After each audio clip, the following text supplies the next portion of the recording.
Hello there, and welcome to Mr. Sleepy Science. I'm really glad you found your way here tonight. Maybe you're already lying down, wrapped up in something soft. Or maybe you've just paused for a few quiet minutes between moments of your day.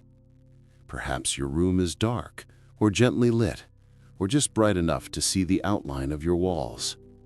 Maybe the window is open and a cool breeze drifts through. Whatever your setting looks like, I've made this little space for you. It's a place where you don't have to be anywhere else, just here. A pocket of calm where science can stretch and drift softly. This isn't a class, it isn't a lecture. There won't be any tests, only thoughts, slow and patient ones. And you don't have to hold on to all of them. You're welcome to drift in and out, to fall asleep in the middle, to wake up with only fragments remaining and still feel like you learned something. That's kind of the point, because sometimes the most interesting ideas arrive quietly when we're too relaxed to question them too fast. Tonight, I wanted to talk about something that's puzzled scientists, mathematicians, philosophers, and even children for a very long time. The idea that the universe might continue forever, and yet, somehow, also have an edge. At first, those two ideas don't seem like they could belong together. They almost cancel each other out. How can something infinite have any kind of border? Doesn't infinity mean it just goes on and on without interruption, without edges or boundaries or walls or fences? It feels like one of those questions that are either too obvious to ask or too impossible to answer. But here we are, asking it anyway, because asking questions like this is something humans do best, especially at night, when the world slows down enough for curiosity to rise to the surface. So we'll sit with it, you and I. We'll turn it over gently, not to force an answer out of it, but to explore what the question itself is really made of. To see what we even mean when we say words like infinite, or edge, or the universe. Sometimes just understanding the shape of a question is enough. But before we float too far into all that, let me ask something smaller. What time is it where you are? Not because I need to know, but because it's a nice reminder that space isn't the only thing we move through. You're living in time right now, a tiny moment in the vast stretch of history, future, and everything in between. And this moment, your moment, is the only one like it. Right now, as you hear this, the rest of the universe continues doing what it does. Galaxies are spinning, stars are being born, comets are sweeping through the dark. But this little pause, this quiet second in your night, belongs only to you. And that's special, in a quiet sort of way. If you're already feeling calm, curious, or just barely awake, I'd love it if you gave this video a gentle like. Maybe even subscribe if stories like these, sleepy, thoughtful science stories, are something you want to keep close. I always love hearing where people listen from. A small town, a bustling city, a cabin in the woods, or maybe just your own bedroom with a dim lamp and a warm blanket. If you want to share that in the comments, I'd be grateful. It's like watching a constellation of listeners light up across the planet, each little glow connecting softly with the others. It makes the universe feel just a little smaller, a little more connected. And I'll say this, as always, this video is for relaxation and curiosity. It's not meant as medical advice or treatment. It won't fix insomnia or anxiety by itself, but maybe it can give your mind something gentle to focus on, something to wander through while your body unwinds. That's the hope, at least. So, let's begin slowly. No rush, just thoughts. You're lying there, maybe looking up at the ceiling, maybe just feeling the soft weight of your bed holding you, and maybe, like so many people before you, you've wondered what's beyond all this. Not just beyond the walls of your room or the limits of your city, but the real beyond, the kind that lives above the clouds, past the stars, outside of everything, the kind of beyond where telescopes point and still never find an end. Maybe you've heard someone say the edge of the universe and pictured it like the edge of an old map, where the stars stop, and there's some kind of blankness or a wall, or maybe a glowing curtain. Maybe you've imagined someone in a spaceship reaching that edge, like hitting the end of a highway, unsure whether to turn back or push forward. And then someone says the universe is infinite, and the whole idea dissolves. Infinite means no edge, doesn't it? No walls, no stopping point, just endlessness. And yet infinity feels strange because it's not something we meet in daily life. You can picture a huge number, bigger than the number of people on Earth, bigger than the grains of sand on every beach. But infinity isn't a number. It's not even a size. It's an idea, a direction that never ends, a road without a final exit sign. So how can both ideas be true? How can the universe be infinite and still have an edge? The truth is, no one knows, not yet at least. But we've come up with ways to think about it, to model it, to explore the possibilities. Some of those ways are mathematical, some are philosophical. Others come from astronomy, real observations, measurements, data gathered by telescopes and satellites. Some are tested, others are still theories waiting for clarity. But all of them orbit the same mystery. What is the universe shaped like? And what does that shape tell us about where it ends, or if it ends at all? When we ask about the edge of the universe, we have to be careful what we mean. Do we mean the edge of space, the furthest point you could reach if you kept traveling? Or the edge of time, the beginning or end of existence itself? Or something even more basic, like a point where things just stop, a border where you can't go farther? That's where we're headed tonight, one thought at a time. We'll talk about shapes, about the curvature of space, about expansion, about horizons, and how our small, time-bound point of view shapes the questions we ask. We'll imagine walking across an infinite plane and wonder if you never stop, never turn, do you ever return to where you began? Do you hit a wall, or does the road just keep going forever? But we won't rush it, because part of understanding infinity is realizing it doesn't hurry. It doesn't ask you to grasp it fast. It waits, patient, like space itself.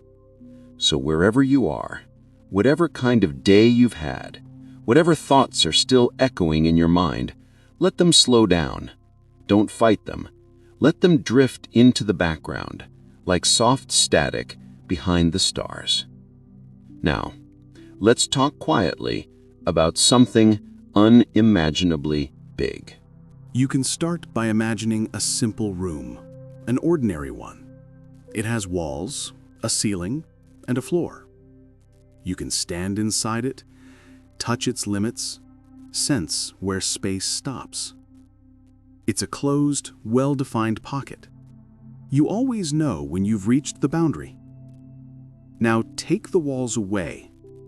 Leave just the floor, a flat surface, stretching endlessly in every direction. You begin to walk forward. There are no turns, no obstacles, no fatigue. Time doesn't behave the same way here. You simply keep moving. After a while, you start to wonder, will you reach something? Will there be a wall? A drop?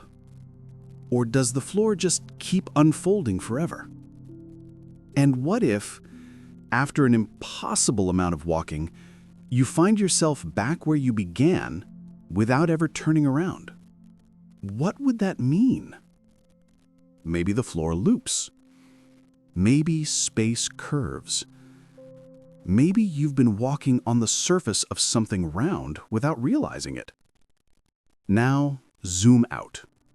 Replace that floor with the universe itself. Replace your steps with the movement of light, or gravity, or galaxies. What shape does that space have? Is it flat, Curved like a sphere? Curved like a saddle? Is it endless? Or does it fold back on itself in ways we can't picture? We're only beginning to touch that question. Tonight, we aren't chasing an ending. We're just walking together. Slowly, patiently, one thought at a time. Because infinity itself takes its time. It never rushes.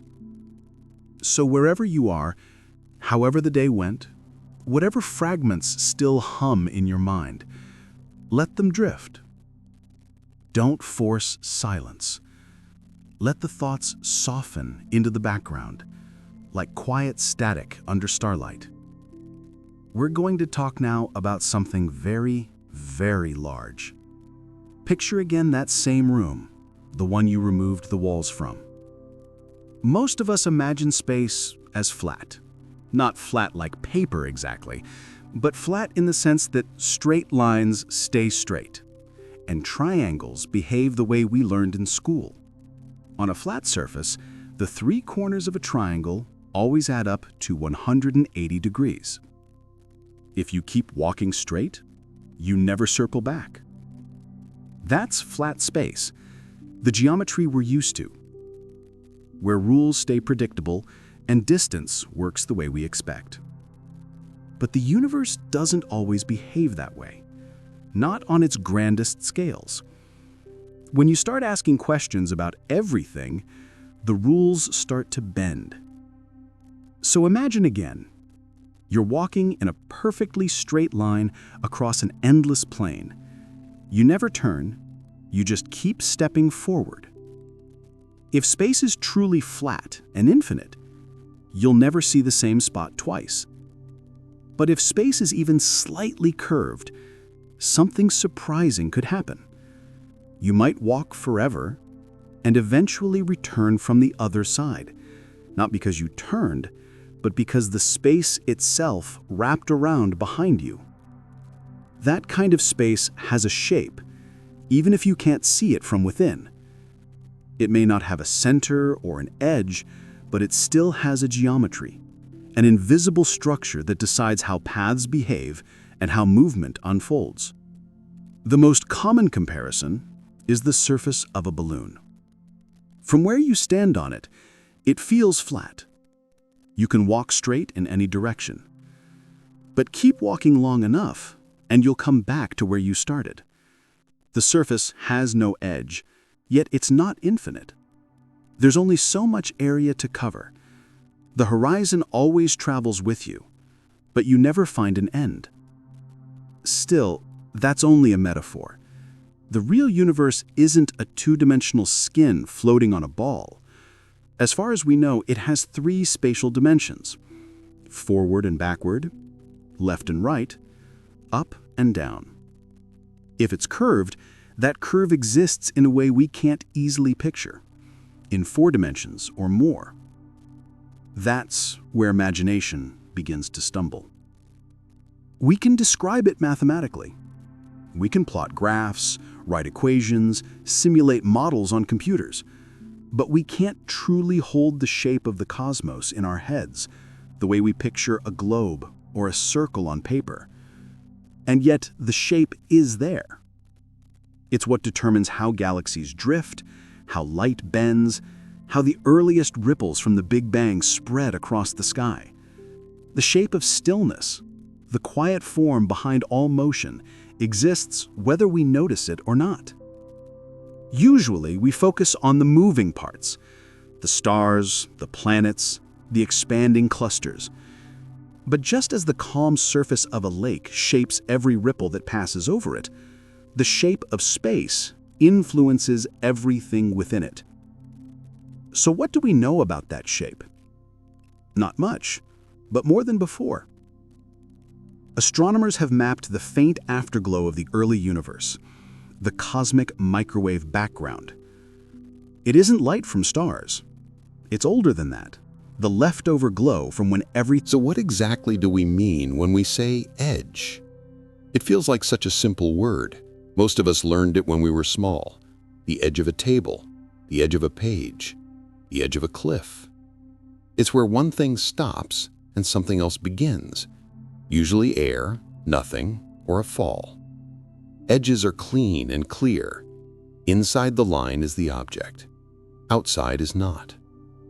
We use the word all the time without thinking: the edge of the forest, the edge of a city, the edge of an idea, the place where what we understand fades into what we don't. Edges help us feel anchored. They make things seem knowable.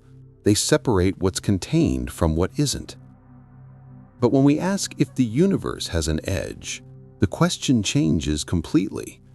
We're not talking about something you can put on a table or fit in a box. We're asking if everything that exists, space, time, matter, light, could possibly stop somewhere. And if it does, what would be beyond it? And if it doesn't, how do we even make sense of that? It's hard to picture something that includes all of existence and still imagine it having an outside. Because outside implies there's more, something else waiting beyond. But if the universe contains all space, then there shouldn't be an outside at all. An edge, in that sense, would be a line beyond which there is what exactly? Not space, not emptiness, not even darkness, because darkness still needs space to exist. So what then? A kind of no place? A region that isn't a region? The absence of anywhere to go? That's where the word edge starts to fall apart. In a physical sense, an edge only exists when there's something on both sides. A book ends where air begins. A sidewalk stops where the street starts. But the universe isn't sitting in something else. It's not resting on a background. It is the background. It's the space within which all other things happen. So when we ask if the universe has an edge, we're really asking one of two things. Is there a point beyond which space itself no longer continues? A literal outer limit? Or is there a fundamental change, a shift in structure or in the rules that marks a boundary between here and something else? That second kind of edge is subtle. It's not a wall or a border. It's more like a threshold. You may never see it, never feel it, but past a certain distance, reality itself could be different. Maybe the laws of physics shift. Maybe the constants of nature change. Maybe the structure of space takes on a new form. Some theories even suggest this might be true. In certain versions of cosmic inflation, the rapid expansion that followed the Big Bang, our observable universe could just be one bubble among countless others. Each bubble might be its own universe, complete, self-contained, obeying its own rules. If that's true, there could be a kind of boundary, not a hard wall, but a region where one bubble meets another. But for now, that's theory, not evidence. No one has seen it. Still, when people hear the word edge, they often picture a place, a spot you could travel to, a location at the farthest distance where everything ends. You reach it, look beyond and see either nothing or something entirely new. That image feels natural because we're used to landscapes. We live inside boundaries, fields, oceans, maps. But space doesn't work like a landscape. It's not a sheet stretched across a table. It's not a terrain sitting inside something else. It's part of the system itself, and your movement through it is defined by how that system behaves. To imagine it more simply, think of a video game world, not what you see on screen, but the code that defines the world itself. Maybe the world is a square.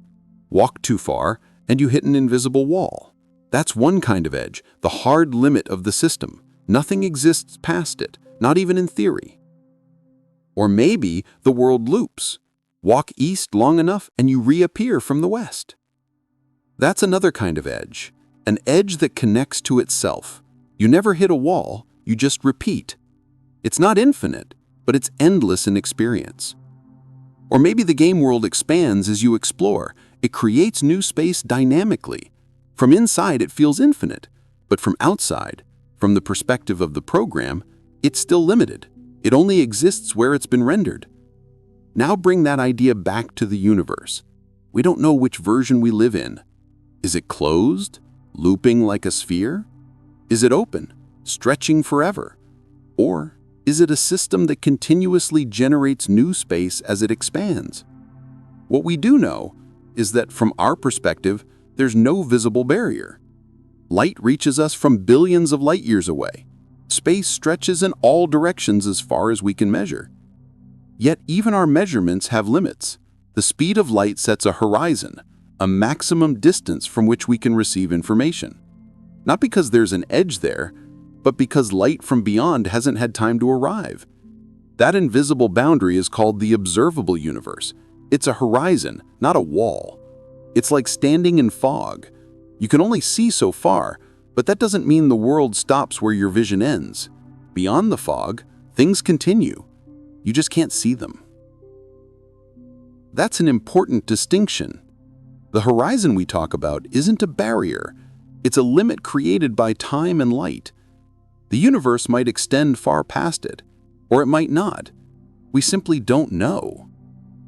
And here's the fascinating part. Even if the universe did have a physical edge, it's not something we could ever reach. Not because it's too far, but because of how space behaves. The universe is expanding, not into anything, but as itself. The space between galaxies is stretching. The farther away something is, the faster it recedes from us. Beyond a certain distance, about 16 billion light years, galaxies move away faster than light. Not by breaking physics, but because the space between us and them expands so rapidly that even light can't close the gap. That means even traveling at light speed, you'd never reach those regions. They're forever out of reach. That's another kind of edge, not a wall, not a place, but a limit of what can ever be known, touched, or influenced. And that limit changes. Over time, as the universe expands and light from new regions reaches us, the observable horizon grows. The boundary shifts outward. The universe doesn't stop, but our window into it slowly widens. So when you lie back and wonder whether there's an edge to everything, the answer depends on what you mean by edge. If you mean a place where space stops, no, we found nothing like that. If you mean a horizon beyond which we can't see, yes, but it's not a boundary, just a limit of vision. And if you mean a region where the nature of space itself changes, maybe, but we don't have proof. Most importantly, whatever that edge is, it's not something waiting for you to find it. It's not a cliff in the dark. It's not marked by a sign. It's a shifting relationship between what we know and what we don't, between what's visible and what's hidden, between what exists for us and what exists beyond our reach. That's why the question of edges feels so rich. It's not really about finding a wall. It's about understanding what it means to meet a limit and what it means to look past it. And as we move forward, let's turn to one of the most misunderstood ideas of all, infinity. What is it really? How is it different from something that's just very large? And can something be infinite and still have no edge? Infinity isn't a number. We sometimes treat it like one, but it isn't. In casual speech, we use it playfully. It took forever. Infinite possibilities. Infinitely large. But in those moments, the word just means a lot, more than we can count. In science and mathematics, though, infinity is something deeper. It's not a size, it's a concept. You can't measure it with a ruler, can't reach it by counting one more and one more again. It's not what you find at the end of a line of zeros. It's what lies beyond the idea of an ending at all. If you type a number too big for your calculator, you might get an error. But infinity isn't an error. It's an expression of unboundedness. What happens when something never stops, never finishes, never runs out. It's not 10 billion, not a Google, not even a Googleplex. Those are still numbers. They can be written, stored, spoken. Infinity never arrives. It's a direction, not a destination. This is where people often get tangled. When scientists say the universe might be infinite, it sounds like they're describing a measurable size, but infinity doesn't behave like that. You don't measure it, you approach it. You described the conditions under which something grows without limit. Infinity isn't the thing, it's the behavior. In math, you'll see phrases like, as x approaches infinity. That doesn't mean x becomes infinity. It means x keeps getting larger, without bound. The motion is the point. Infinity is never reached. It's the horizon that keeps receding. And that's where things start to feel strange. Because in our everyday world, we never deal with true infinities. We deal with large and small, fast and slow, but never endless. Even the sky, which feels boundless, has measurable distances. The sea, which seems infinite, has a shore. So when scientists talk about the universe being infinite, they aren't saying it contains everything imaginable. They're saying that space, as far as we can tell, continues without boundaries. No walls, no edge, just more space. That doesn't mean the universe holds every possible thing. It doesn't mean that every reality plays out somewhere else. It simply means that space itself, the cosmic fabric, might extend without end. You could travel in one direction forever and never find a wall, never return, never stop. But even here, something subtle happens. Something can be finite and still have no edge. Think of the surface of a sphere again. It has a definite area, but no boundary. You can travel endlessly and never fall off. That's a finite surface without edges. Now imagine that same principle applied to three-dimensional space. The universe could curve back on itself, looping through dimensions we can't picture. It could be finite in volume, but endless in experience. You'd never find a border, but you'd never exhaust it either. That's why the difference between infinite and edgeless matters. One doesn't automatically mean the other. A space can be finite and still have no edge, or infinite and still orderly, not chaotic. When scientists test whether the universe is infinite, they look at clues: the curvature of space, how light behaves, how galaxies are distributed. And based on everything we've seen, the universe appears to be flat or extremely close to it.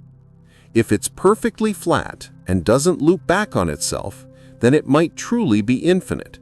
Not because we've measured it all, but because the geometry implies no stopping point, no natural curve to fold it back.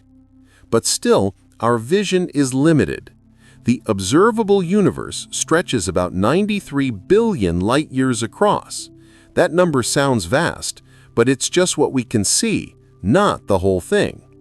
Beyond that, space continues, maybe forever, maybe not. We simply can't tell. Some people struggle with infinity because it feels too abstract, too far from what we can grasp. But you don't need to picture all of it. You just need to understand it as openness, a system without walls. That's enough. And infinity doesn't mean chaos. It doesn't mean anything goes. It just means there's no limit to extent. The rules can still apply. Physics still holds. Patterns still repeat. Infinity doesn't destroy order, it just removes the fences. In fact, mathematics tells us there are different kinds of infinity.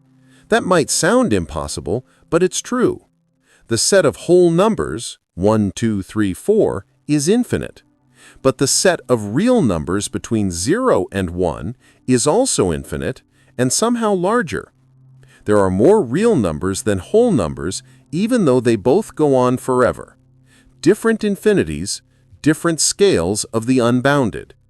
That kind of thinking helps mathematicians reason about size, limits, and continuity. In physics, it's harder. We don't just want to know if the universe is infinite, we want to know what that means. Because if it is infinite, the part we can observe, our visible bubble, is just a small patch in a vast ocean of space. And if that ocean truly has no end, it raises new questions. Are the same physical laws true everywhere? Is matter spread evenly? Are there regions completely unlike ours? We don't know, but from what we can see, the universe looks surprisingly consistent. On large scales, it's uniform. That suggests that our tiny patch isn't unique, that the rest follows similar rules. But again, we can't test that directly. If infinity exists, it exists beyond our sight. Our models rely on inference, on what patterns imply. And so, even though infinite universe might be part of the equation, it's still just that, a placeholder for what we haven't reached. Infinity means no edges, but the absence of an edge doesn't automatically mean infinity. That's the paradox. You can have one without the other. So maybe the more useful question isn't, is the universe infinite, but what's its shape? Because whether space stretches forever or folds back on itself, its geometry decides how it behaves, how light moves, how gravity pulls, how time flows. We'll get to that soon, the shapes, the curves, the models. But before we do, let's take a breath. Infinity doesn't rush, and neither should we. If you've ever read or watched something about space, you've probably heard someone mention a balloon. Not because the universe is made of rubber or because it floats in the air, but because balloons help us imagine something that's otherwise impossible to picture. They're not perfect metaphors, but they're useful, especially when we try to think about expansion. Here's how it usually goes. Imagine blowing up a balloon, and on its surface you draw a few tiny dots. Each dot represents a galaxy. As the balloon inflates, the dots move farther apart, not because they're crawling across the surface, but because the surface itself is stretching. There's more space between them. The galaxies stay where they are, but the distance grows. This is a good way to visualize how galaxies move apart in our real universe, not because they're flying through space, but because space itself is expanding. The galaxies aren't racing away, the space between them is. Now here's the key detail. In this metaphor, the surface of the balloon represents space, not the air inside, not the balloon's material, just that two-dimensional surface. And that surface has no edge. You can move in any direction and never find an end. Walk long enough and you'll loop back to where you began. It's finite, but unbounded, a closed space with no walls. That's what makes the balloon example so powerful. It shows how something can be limited and yet edgeless. It helps us imagine motion through space that never reaches an end, only connection. And as the balloon expands, every point on its surface moves away from every other point. There's no single center. No dot is more special than another. Each one sees the others drifting apart evenly. That's the first thing people often get wrong about this image. They try to find the center of expansion. But the center isn't on the surface at all. It's in a higher dimension, outside the two-dimensional world of the dots. From within that surface, there's no center. Expansion looks identical everywhere. And that leads to the second mistake, imagining that the balloon is expanding into something. From the perspective of a dot living on the surface, there's no outside at all. The surface isn't moving into the air, it's just becoming more spacious. More surface appears, more distance unfolds. Now stretch that thought into 3 dimensions, the space we actually live in. The expansion of our universe isn't happening into something else, it's happening within itself. Space is stretching. The distances between galaxies increase over time, not because they're moving through the universe, but because the universe itself is growing. You don't notice this on small scales. Your room doesn't expand, your planet doesn't stretch. Gravity keeps those things bound. Expansion only matters across cosmic distances, between galaxies, between clusters. Out there, it becomes measurable. The farther away a galaxy is, the faster it seems to recede. Not because it's accelerating through space, but because the fabric of space between you and it is expanding. That's why the balloon metaphor works, not literally, but conceptually. It helps us see how every observer can feel like they're at the center of expansion. If you lived in a different galaxy, you'd still see all others moving away from you. That's not coincidence, that's how expansion behaves. This idea is called the cosmological principle, the assumption that on large scales, the universe is uniform. It looks the same in every direction and from every location. No preferred spots, no special angles, just a vast, expanding cosmos that behaves consistently everywhere. And that simple principle shapes nearly everything we understand about cosmology. It tells us that when we observe distant galaxies, or the faint afterglow of the Big Bang, we're not seeing something unique to our corner. We're seeing the same geometry that fills the universe. That geometry, as far as we can tell, is flat, or so close to flat that we can't detect a curve. That doesn't mean the universe is a giant sheet of paper. It means that light travels in straight lines, triangles add up the way we expect, and distances behave like they do in Euclidean space. But that doesn't rule out curvature. It just means that if it exists, it's extremely slight, too subtle to measure so far. On the balloon surface, the curvature is positive. It bends inward like a sphere.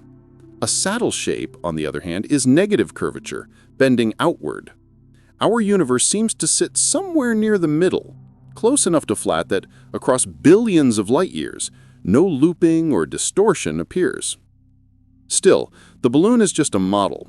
A real universe isn't two-dimensional. It has 3 spatial directions and 1 of time. It doesn't sit in a larger void. There's no outer air it grows into. If the universe curves, that curvature happens inside itself, not within something else. There's no edge to reach, no background waiting to be filled. People often ask, what is the universe expanding into? The answer is simple, but hard to picture. Nothing. Expansion doesn't require an outside. It's not about space pushing outward. It's about the distances within space increasing. Think of it like coordinates. In a normal room, you describe where you are by measuring from the walls.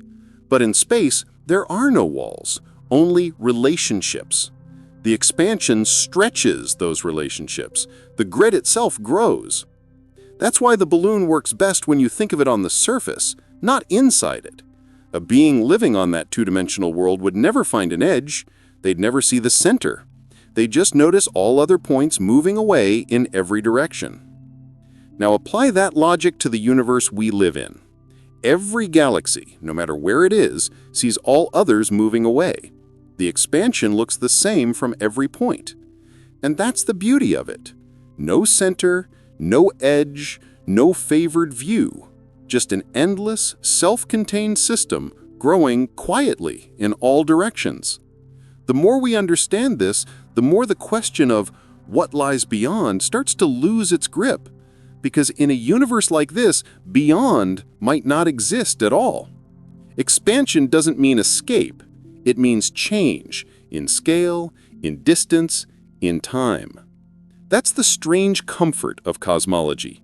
You don't need a wall to define the whole. You just need the pattern of how things move. And as the balloon reminds us, you can have a universe that's finite but unbounded. A cosmos with no edge and no outside. A place where every direction stretches forever, not because it never ends, but because it connects. We've used words like flat, spherical, and saddle-shaped as our tools so far, but the universe isn't just a shape, it's a structure. It has a geometry that defines how things move, how light bends, and how gravity pulls. And that geometry gives us clues about how space actually behaves. We've talked about stretching, about expansion, about infinity and edges, but now it's time to look at the more technical side, the way scientists describe space itself, specifically whether the universe is flat, open, or closed. These aren't just poetic labels. They're real models drawn straight from Einstein's equations of general relativity. They describe how space curves under the influence of matter and energy. Let's start with the one that feels most familiar, flat space. When scientists say the universe is flat, they don't mean it's like a sheet of paper floating through the dark. They mean it obeys Euclidean geometry, the kind you learned in school. Parallel lines never meet. Triangles always add up to 180 degrees. Light travels in straight lines, unless gravity bends it. In a flat universe, space itself doesn't curve inward or outward. It expands, yes, but without any natural tendency to fold back or flare apart. It's balanced, neutral. And unless something limits it, a flat universe keeps going forever, unbounded in every direction. Next comes the closed universe, the one that curves inward like the surface of a sphere. Not a ball sitting in space, but space itself behaving as if it were wrapped around in a higher dimension. That's difficult to picture because we don't live in a curved space large enough to feel. But the idea is this: if you traveled far enough in a straight line, you'd eventually return to where you started. The curve would be so gentle you'd never notice it, but it would be there, looping space back on itself. In a closed universe, total space is finite. It has a limited volume, but no edge. That might sound impossible, but it's the same way you can walk the surface of a planet endlessly without finding a wall. You're always moving within a continuous shape. A closed universe would also mean something profound about its future. It might not expand forever. Over vast timescales, gravity could slow the growth, stop it, and eventually reverse it. Galaxies would drift closer again. The universe would contract instead of expand, collapsing inward toward a final state, a cosmic return. Scientists call that the Big Crunch. Then there's the third possibility, the open universe. This one curves outward like a saddle. Space doesn't loop back. Lines that start parallel slowly diverge. Triangles add up to less than 180 degrees. In this kind of universe, everything keeps spreading out. Expansion never stops. An open universe is infinite. It doesn't fold. It stretches. Over unimaginable spans of time, galaxies drift farther apart. Stars fade. Matter thins. The universe cools, slowly, endlessly. No crash, no collapse, just a long, quiet fading into stillness. Physicists sometimes call this the heat death of the cosmos. So, we have three models: flat, closed, and open.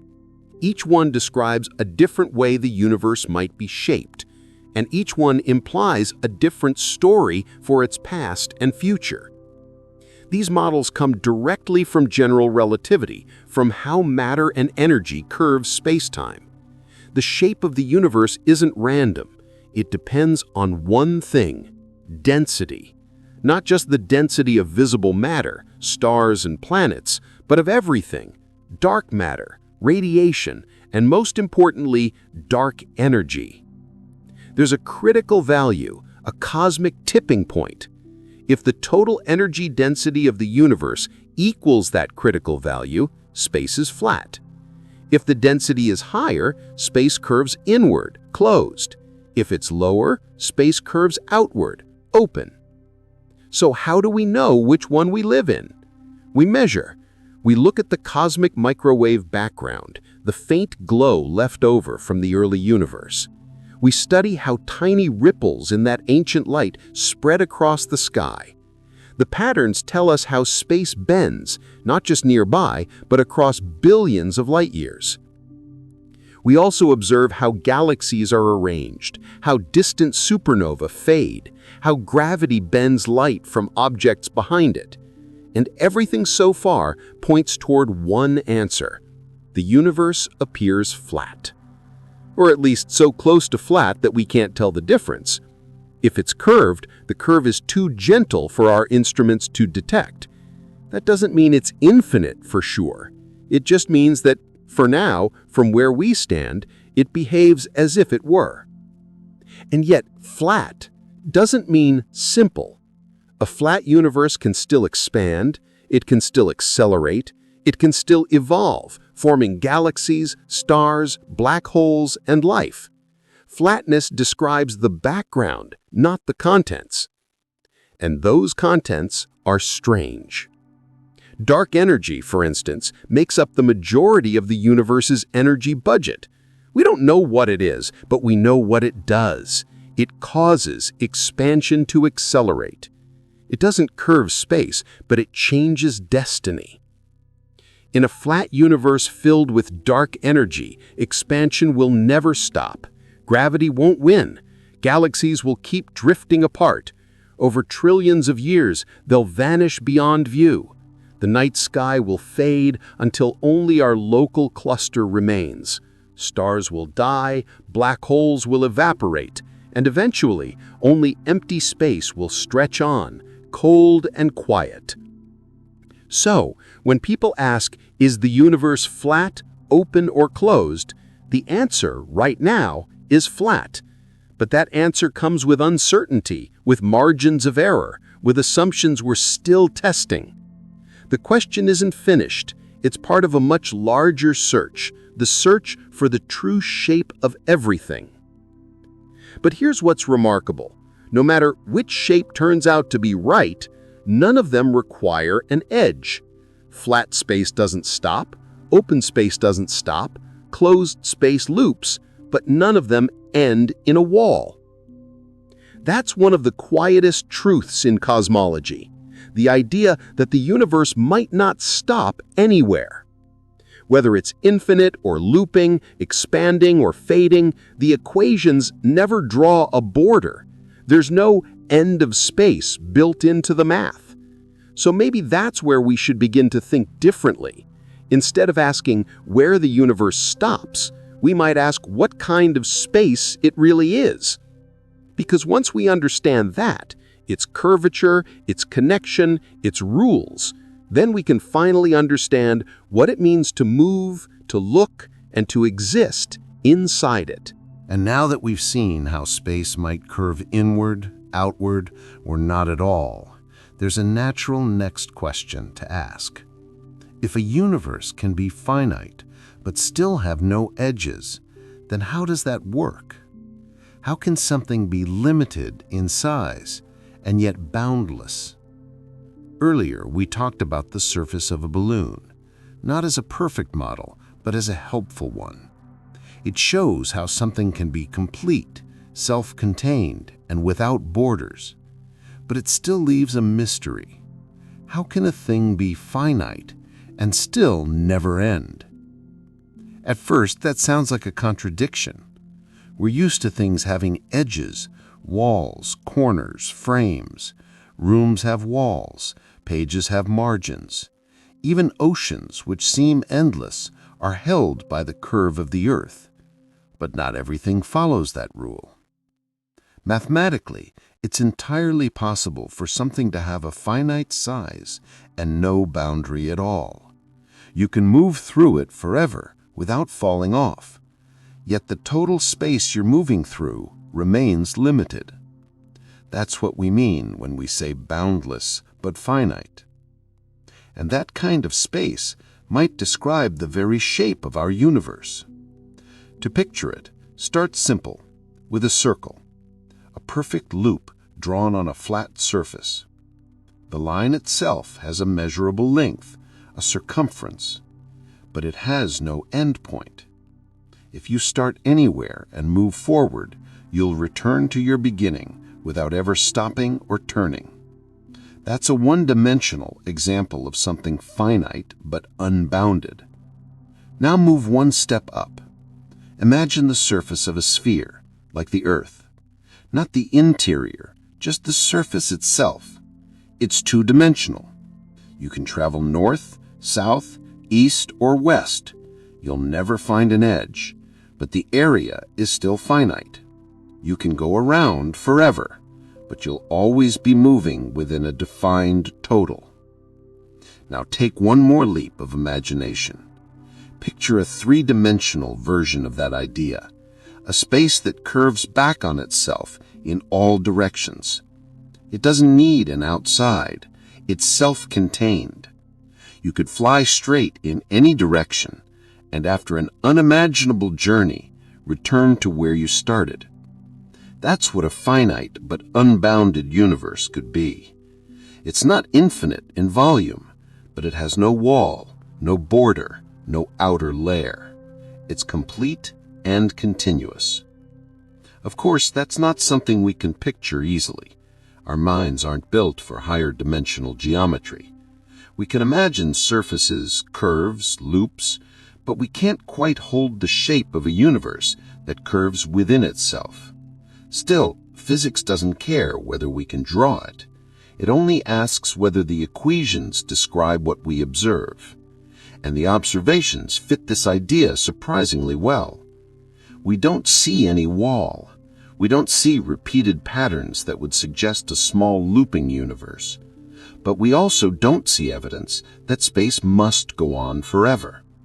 The math allows for something in between, a space that folds gently back on itself, too vast for us to notice, yet still finite overall. That's the strange part. A universe like that behaves, in many ways, just like an infinite one. You can travel forever, never finding a stop, never meeting a barrier. From your perspective, it feels limitless, but underneath, it's not. It's a loop, vast, invisible, closed. And that loop could take longer to complete than the age of the universe itself.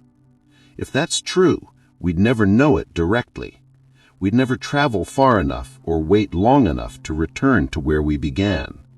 The curvature would exist, but we'd never feel it. That's the difference between what's real and what's observable, between what the universe is and what we have time to see. This kind of looping, boundless space has a name in mathematics: topology. It's not about how things bend, but how they connect. You can build many versions of a boundless space. A sphere is one. A donut shape, a torus, is another. Imagine taking a flat square and joining its opposite edges. Walk off the right side and you appear on the left. Step off the top and you re-enter from below. No borders, just seamless connection. Now imagine that in 3 dimensions. A space that connects back on itself in all directions. No edge, no wall, no outside. That's a topological universe. And if the cosmos is stitched together that way, fascinating things could happen. A beam of light could, in theory, circle around and return from the other side. If the loop were small enough, you could see multiple images of the same galaxy, one close, one far, one from billions of years ago, each arriving along a different path. Scientists have searched for that. Patterns repeating in the sky, mirrored arcs in the cosmic background. But so far, we haven't found any. That doesn't mean it isn't there. It just means that if it is, the loop is larger than what we can currently observe. So from where we stand, the universe still feels endless. That's the subtle beauty of it. Something can be finite, yet so immense that it might as well be infinite to those living inside it. And maybe that's the real trick the universe plays. It's not hiding its shape, it's showing it. We just can't see enough of the whole to notice the curve.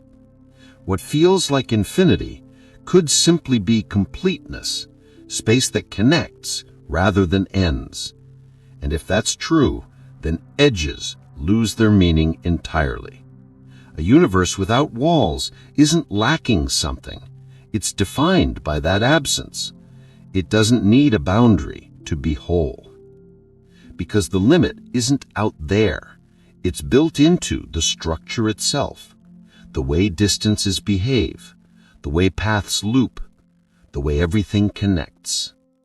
So when you imagine walking forever through space, maybe you're not walking toward a wall or a void. Maybe you're tracing a great invisible circle through a boundless but finite world.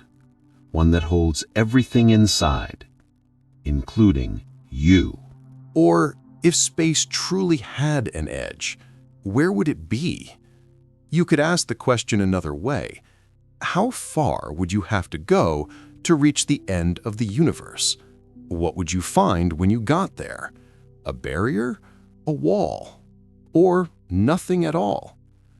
The problem is that question assumes something familiar, that space is like the landscapes we know. You walk to the edge of a forest, and trees give way to fields. You sail to the edge of a lake, and water meets shore. Every time you reach a boundary, it's simply where one thing ends and something else begins. So when we ask about the universe, we carry that same habit of thought. We imagine outside, waiting beyond inside. But the universe isn't a thing that sits inside something larger. It's not resting in a bigger box. It is the box. It's the entire structure of space, time, and everything that fill them. If there were an edge, what would it even separate? On one side, space. On the other, what? Not emptiness, because emptiness still exists in space. Beyond that line, there would be no beyond. Still, let's play with the question. Imagine taking the fastest traveler in existence, a photon, a particle of light, and setting it free. You give it no destination, no obstacles, just an endless path through space. It moves at light speed, never slowing, never aging. So where does it go? From our perspective, that photon crosses vast distances, but as it travels, the universe expands beneath it. The very space it moves through stretches. So while the photon races forward, its target keeps receding. It can never quite catch up. That's because space doesn't just contain motion, it creates it. Expansion isn't like running through air, it's like the air itself growing between you and everything else. There are places in the universe so distant that even light can never reach them, not because they're hidden, but because the space between us and them expands faster than light can cross. That's not breaking any cosmic speed limit. It's just the way space-time itself behaves. That invisible frontier is called the cosmic event horizon.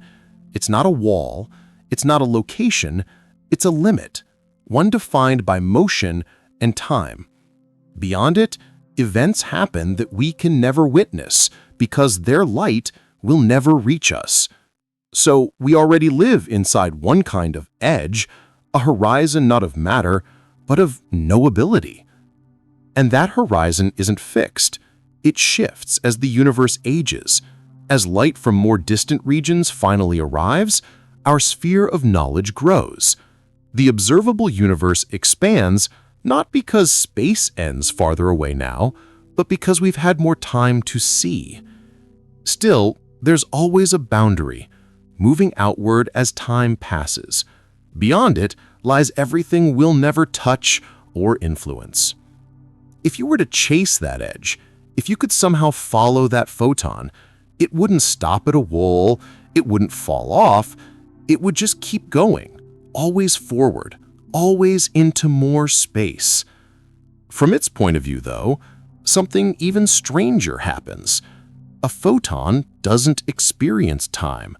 From its own frame, there's no distance, no duration, no journey, just a single eternal moment. For us, it moves across billions of years. For light itself, it simply is. And that says something profound about space. Even when we talk about its edges, we're describing them from inside. There's no outside vantage, no place to stand and look back at the whole. If there were an edge, we wouldn't see it coming. It wouldn't be marked by anything. No glow, no barrier, no shadow. It wouldn't reflect light because there'd be nothing beyond it to send light back. It wouldn't even make sense to call it an edge because an edge divides two sides, and there would only be one. We like to imagine nothingness as a kind of darkness, but real nothing isn't dark. It's not black or empty. It's not anywhere. Darkness is still something. It's a condition within space. True nothing means no space, no time, no distance, not even a place to be. And if there's no place, there's no outside to reach. That's why the question, what's beyond the universe, breaks down. It's not that the answer is unknown, it's that the question stops applying. You could picture a kind of membrane, a surface where space stops, but what would it be made of? And what would hold it up? If it were physical, it would exist in space, which means it couldn't be an edge at all. If it weren't physical, then it couldn't be approached. Some imagine that space might just end abruptly, like a map that cuts off. But how would that work in reality? What would keep matter from drifting past that boundary? What would stop light? Physics doesn't include any rule for such a cutoff.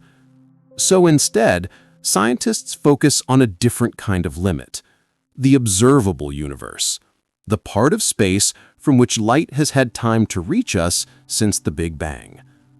That distance is about 46 billion light-years in every direction. Beyond it, we can't see, not because something blocks our view, but because light from those regions hasn't arrived yet.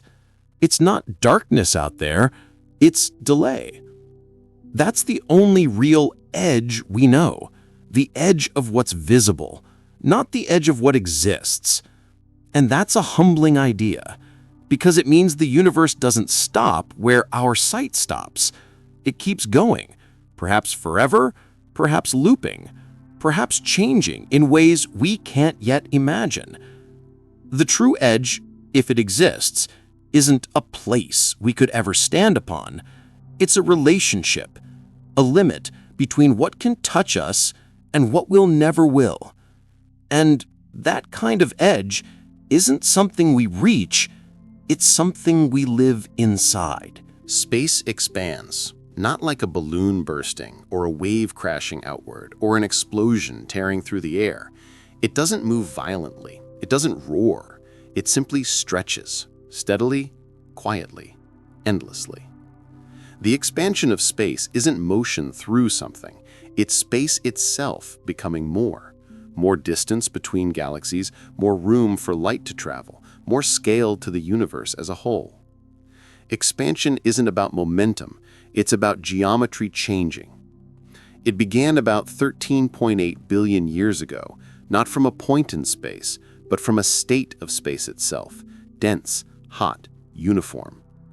The Big Bang wasn't an explosion in the universe, it was the beginning of the universe's own expansion. Every point in space began moving apart from every other point, everywhere, all at once. There was no center because it happened everywhere. And that expansion hasn't stopped. It's easy to imagine it as something that should slow down over time. A ball thrown upward eventually falls back. A stretched rubber band relaxes.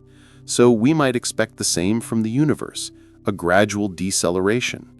For a long time, scientists thought that's exactly what would happen. But in the late 1990s, something unexpected appeared. Astronomers studying distant supernovae, those brilliant stellar explosions, noticed that the light from them was dimmer than predicted. They were farther away than they should have been.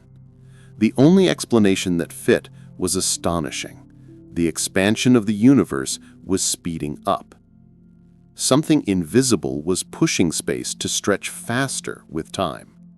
That discovery led to one of the strangest ideas in modern physics: dark energy. Dark energy isn't a gas or a field blowing through space. It's a property of space itself, a pressure built into the fabric of the cosmos. As space expands, there's more of it. More space means more dark energy. More dark energy means faster expansion. It's self-reinforcing, a quiet runaway process that never stops. It's not that galaxies are flying apart faster, it's that the space between them is stretching faster. And the more space exists, the faster it grows. That creates a universe that never slows, one where expansion becomes the permanent condition. Galaxies move apart. Light redshifts into longer and longer wavelengths. Over time, distant stars fade out of view, not because they vanish, but because their light can no longer reach us. The expansion will eventually carry most galaxies beyond the cosmic horizon, forever unseen, forever disconnected. This isn't science fiction, it's physics. The equations are clear. Space doesn't expand into anything, it simply grows. Distances increase, coordinates stretch, and the scale of reality changes. Here's the strange part, though. You don't feel any of this. Your room doesn't expand, your planet doesn't drift apart, your galaxy doesn't swell. On small scales, gravity and atomic forces hold everything tightly together. Expansion only matters on the largest scales, between clusters of galaxies, across billions of light years. But on those scales, it dominates everything. And that leads to an eerie truth. The more time passes, the more isolated our corner of the universe becomes. Billions of years from now, the only galaxies visible will be those gravitationally bound to our own, the local group. Everything else will have slipped beyond the horizon, unreachable, even in principle. The night sky will dim, not because it ends, but because its light has been stretched out of existence. Future astronomers, if any remain, will look out and see darkness, unaware that beyond their faint patch of stars, an ocean of galaxies once shimmered. This is the fate of an ever-expanding cosmos. Not a crash, not a burn, but a slow fading, a quiet unraveling of connection. And it also means something profound. Even if the universe does have an edge, we'll never reach it. The expansion itself moves faster than anything can travel. The road to the edge stretches away faster than you can chase it. No ship, no photon, no dream could ever close the distance. That's why cosmologists rarely speak of reaching the edge. It's not a place you can approach. It's beyond reach, not just practically, but fundamentally. It exists outside the structure of causality itself. And yet this endless expansion isn't violent. It's steady. It's woven into the fabric of the universe. Space expands because that's what space does.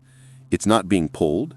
It's not being pushed. It's simply behaving according to its rules, rules that we're only beginning to grasp. Dark energy might change someday. It might weaken or reverse or fade, but for now, every observation we have tells the same story. Expansion continues. It carries galaxies farther apart. It stretches light until it disappears. It pushes the boundary of what we can see ever outward. And it reminds us of something subtle but true. What we call the universe is not a static thing. It's an evolving pattern, a breathing geometry, a rhythm of space that changes forever. Even if someday the last star goes dark and every galaxy vanishes beyond the horizon, the expansion will continue. Quietly, patiently, without edge, without center. That's the ultimate irony of the cosmos. The more it grows, the less of it we'll ever know. And maybe that's why we keep asking about edges, because deep down we sense that we live inside something that never ends, and that's as comforting as it is mysterious. The observable universe isn't the whole universe. It's simply the portion we can see, the region from which light has had time to reach us since the beginning. It's like a glowing sphere of visibility centered on where we stand. But here's the important part. That sphere isn't special to us. Every observer, everywhere, has their own observable universe. Each one is centered on its own point in space, each one limited by how far light has traveled in 13.8 billion years. Our sphere stretches about 46 billion light years in every direction, shaped not by size, but by time. by how long light has been on the move and how much space has expanded along the way. Beyond that limit, space doesn't stop. Nothing strange happens at that boundary. There's no edge, no shift in laws, no sign of a wall. The universe just keeps going, calmly, consistently, silently. What lies beyond it? The simplest answer: more universe. More galaxies, more matter, more light we can't yet see. There's no reason to think the cosmos suddenly ends at the line of our horizon.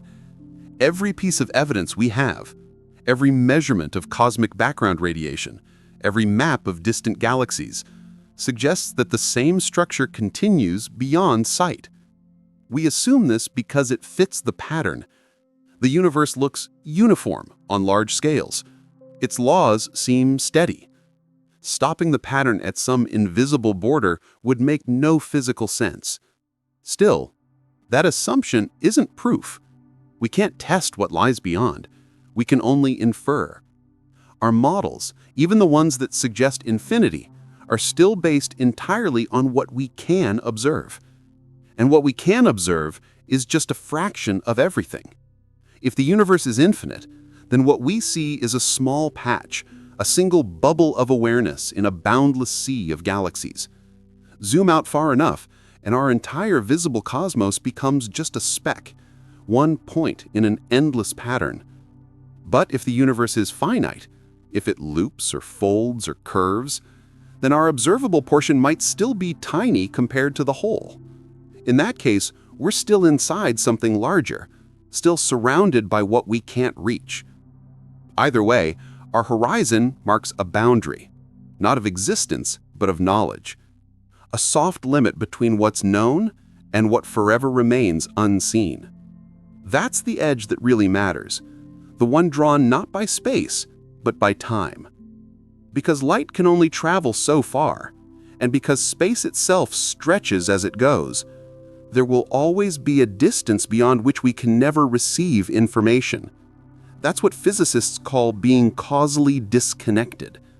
It means there are galaxies, stars, and maybe even entire regions of the universe whose events will never affect us, not because they're gone, but because they're too far. That's the true isolation of the cosmos.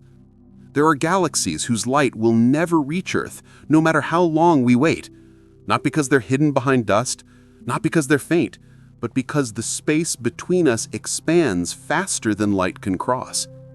Even if life existed there, even if civilizations rose, sent signals, and looked up at their own stars, we'd never know.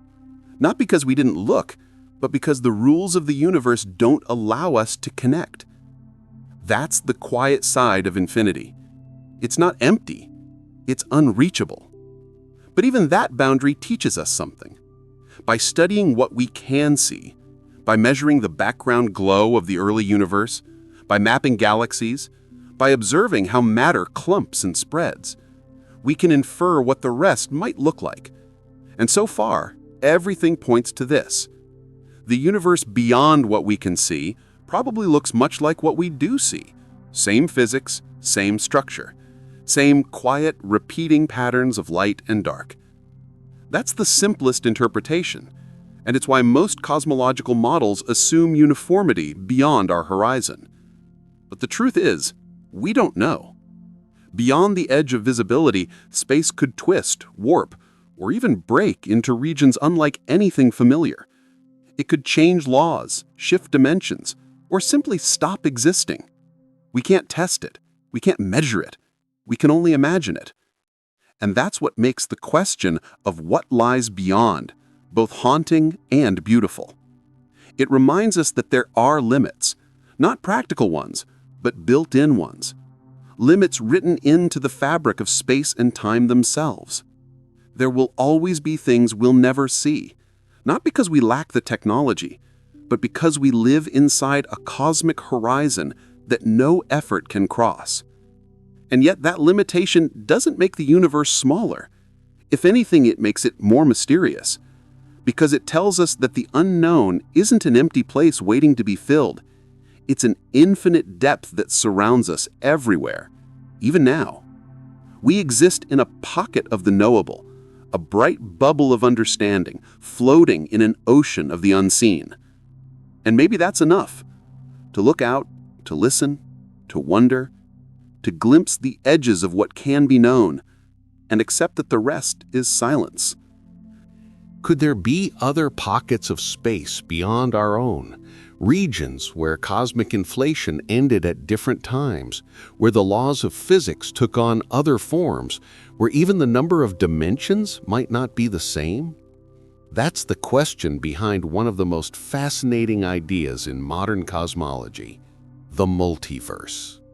Not a poetic phrase, not a metaphor, but a literal concept that our universe might be just one among many, each with its own space, its own timeline, its own physics.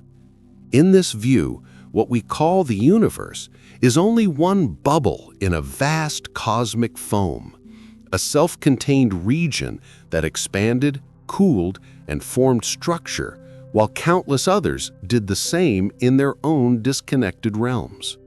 Each of these regions could be finite or infinite, dense or sparse, governed by the same laws or by entirely different ones. They wouldn't interact, not because they're far apart, but because the space between them expands too quickly to ever bridge. They're separate by definition, isolated not by distance, but by causality. If this is true, then our visible universe, the one filled with stars, galaxies, and background light, is only a single drop in a limitless ocean of possibilities. And yet, we have no way to test it directly. No telescope can see that far. No signal can cross the boundary. If these other universes exist, they lie forever beyond our horizon, unreachable and unobservable. Still, there are clues that make the idea worth considering. The theory of inflation, the brief, almost unimaginable burst of expansion right after the Big Bang, predicts that regions of space could inflate at different rates. Some might stop expanding early, forming bubbles like ours, while others keep going, endlessly spawning new pockets of space. In that framework, universes don't appear one after another. They appear together, constantly, each expanding in its own timeline, never overlapping. The result is an infinite process of creation without beginning or end. And in those other universes, the physics could be strange. The constants of nature, the speed of light, the charge of an electron, the pull of gravity, might take on other values. Time itself might flow differently. Matter might form other structures. If that sounds fantastical, that's because it is. But it also fits certain equations beautifully. It explains why our universe's physical constants seem finely balanced for stars, planets, and life to exist. In an infinite multiverse, every possible combination of constants would occur somewhere. We just happen to live in one where things work out this way. That's not proof. It's inference, a philosophical echo built on math. But it does something remarkable. It makes the word edge meaningless. Because if there are other universes, there is no outside, no wall enclosing the whole, no beyond in the traditional sense. Each universe defines its own space, its own interior. The multiverse isn't something you can travel through. It's not a landscape. It's more like a network of disconnected realities, each unfolding in isolation. And yet, even if we never touch them, the idea still shapes how we think about our own.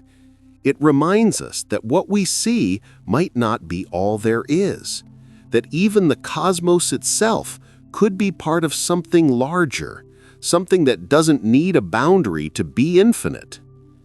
Still, some scientists caution against it, because a theory that can't be tested, no matter how elegant, sits on the edge of science and philosophy. We can describe the multiverse mathematically, but without evidence, it remains an open question, a framework of possibility, rather than a map of reality. But perhaps that's the point. The multiverse isn't about proving other universes exist. It's about realizing that everything might not be as complete as we thought.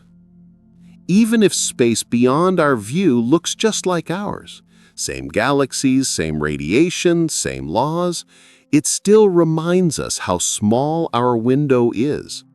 The edge of what we can see isn't the edge of existence. It's only the edge of light. And beyond that, whatever lies there, other universes or simply more of this one, it all folds back into the same truth, that we live inside something far bigger than our senses can grasp. Something that doesn't stop where our sight ends. Something that continues, whether by repetition or by variation, into the unknown. And that's what makes this whole conversation worth having. Not because we expect to find the edge, but because every time we look outward, we learn more about the space within. The farther we reach, the more we realize how deep the mystery really goes. In most things we know, there's a center, a middle, a place that feels like the origin. A room has a middle. A circle has a center. A city has a heart. Even a tree grows from a trunk. So, when we hear that the universe began with the Big Bang, it's natural to imagine an explosion in space, a burst from a single point, flinging galaxies outward like sparks from a flame.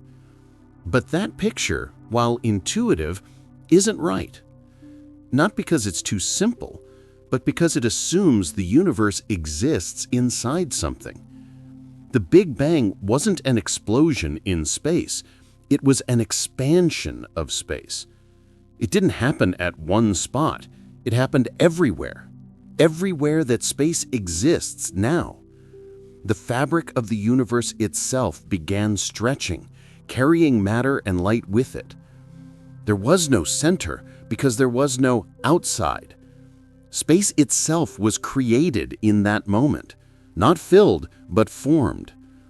And ever since, every point in the universe has been moving away from every other, not because it's being pushed, but because the space between them keeps growing.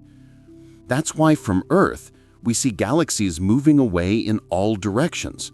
But if you stood in any of those galaxies and looked outward, you'd see the same thing, all others moving away from you too. It's not that every galaxy is racing from a central explosion. It's that every point is the center of its own expansion. No matter where you are, it looks the same. That's one of the most beautiful and counterintuitive truths of cosmology. Every observer is, in a sense, at the center of their own observable universe. Not because we're special, but because that's how light and time work. We see the universe as a sphere of light centered on ourselves. Not because the universe revolves around us, but because light has only had time to reach us from so far. Someone in a distant galaxy would see their own version of the same thing. The center is a perspective, not a location. And that idea changes everything. We're used to space having up and down, left and right, near and far.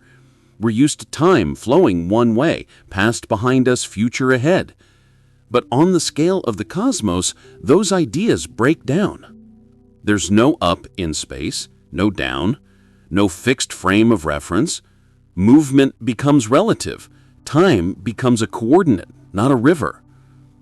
So when people ask, where did the Big Bang happen? The real answer is everywhere. Every place we can point to was once part of that same event. It's not a point in space, it's a moment in time. And when they ask, where is the center of the universe? The answer is there isn't one. You can't have a center without edges, And if space itself has no boundary, then the idea of a center simply doesn't apply. Even the question, what came before the Big Bang, starts to lose meaning, because time itself began in that moment. There was no before. There was no ticking clock waiting for the universe to start. Time and space were born together. Some theories go further. They suggest the universe may have existed in a different state before expansion began, a cycle, a bounce, a transition. Others suggest time might be circular, looping rather than linear. But all of them share the same foundation. There's no fixed center, no privileged point of origin. And that realization can feel strange. We want there to be a middle, a place to anchor meaning, to measure from. But in the universe, every point is equally valid, equally central, equally ordinary. That's what makes the cosmic background radiation so remarkable. It's the faint afterglow of the early universe, and it looks almost identical in every direction. No hot spot marking a center, no direction favored over another, just a soft, even hum of light echoing across all of space. That smoothness isn't an accident. It's part of what inflation theory explains, that in its earliest instant, the universe expanded so fast it ironed out all irregularities. Every part of space now looks like every other because at one time they were all the same point. It's a humbling thought. There is no middle of everything, only relationships, only geometry. When we look for a center, what we're really looking for is orientation, a way to feel grounded in something so vast it defies measure. But the more you understand the universe, the more that idea changes. You stop thinking about where and start thinking about how. How space stretches, how light moves, how gravity bends time. You realize the universe isn't expanding from somewhere, it's expanding within itself. And that means you can never leave the center, because everywhere is the center. Every point is part of the same unfolding. That might sound abstract, but it's quietly comforting, because it means that wherever you are right now, this very moment, you occupy a position just as meaningful as any other in the cosmos. You're not on the edge of anything. You're not far from the middle. You're exactly where you belong, inside the fabric of space, part of the same expansion that began billions of years ago and continues even now, carrying galaxies and stars, and you along with it. When you hear the word infinity, it might feel far away, a mathematical idea, something abstract, something meant for equations, not for real life. But in cosmology, infinity isn't just a symbol, it's a possibility, a description of how space might truly behave. It appears in our models, in our measurements, in the way we talk about distances and directions and time. It's not an exaggeration, it's a property the universe may genuinely have. But what does infinity mean in a physical sense?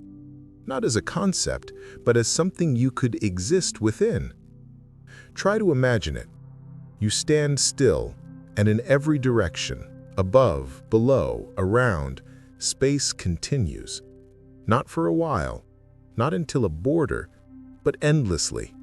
There's no wall to reach, no loop to close, no corner to turn. It just goes on. That's one version of infinity. A universe that stretches forever. No edges, no limits, no end to what could be explored. And it's not the only one. The geometry of the universe, as we've seen, might be flat. Observations of the cosmic background radiation, of galaxy clustering, of matter distribution, all suggest a structure so close to flat that if curvature exists, it's smaller than we can detect. In a perfectly flat space, If the topology doesn't loop back, then space could extend infinitely, not like a balloon, but like a plane with no borders, continuing forever. If that's the case, our observable universe, the part we can see, is just a small patch inside an endless landscape.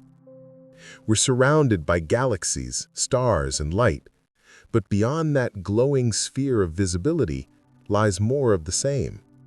Not necessarily different, not necessarily strange, just more.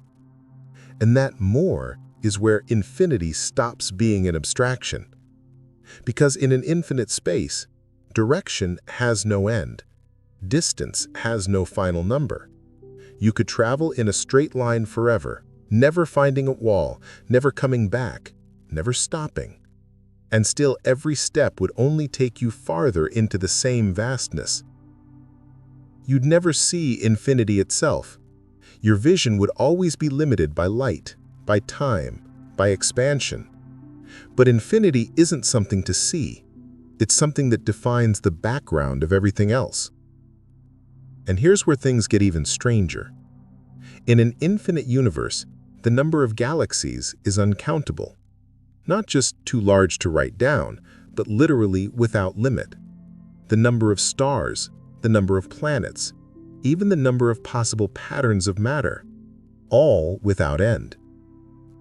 Mathematically, that means something remarkable.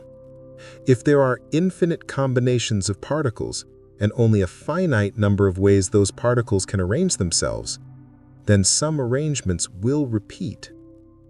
Not nearby, not in our visible region, but somewhere, unimaginably far away, the same configurations must occur again. That doesn't mean copies of you exist in some distant place. It means that in an infinite system, even rare patterns become inevitable. Somewhere, maybe, atoms align exactly as they did here. Not by magic, but by mathematics. It's not destiny. It's just probability written across endlessness. But even if those repetitions exist, we could never reach them. The distances between them would be so vast that light itself couldn't cross them even given all eternity. That's the strange, quiet truth of infinity. You can imagine it, but you can never touch it. And yet it touches everything. Because infinity isn't only about size, it's about structure. It means there is no outer frame, no border that contains the whole, no total number to count, no final equation to sum. You can describe parts, but never the entire thing. That's what makes infinity so profound. It means the universe isn't something you can finish knowing. There's no map that's complete, no measurement that captures all of it. Every time you learn more, there's more left to learn. You never arrive at the end. You just keep moving through understanding, one horizon after another. Infinity, in that sense, isn't a place. It's a process, a kind of openness that never closes. And maybe that's why people find it both comforting and unsettling. It means there are no limits, but also no completion, no point where you can finally say, that's everything. It's both freedom and mystery, an endless invitation to wonder. So when scientists talk about an infinite universe, they aren't saying we'll see it all. They're saying that space itself might have no boundary at all. That every direction, every distance, every possibility simply keeps going. And in that picture, the edge disappears entirely. Because in an infinite universe, there's nothing to reach, only more to explore.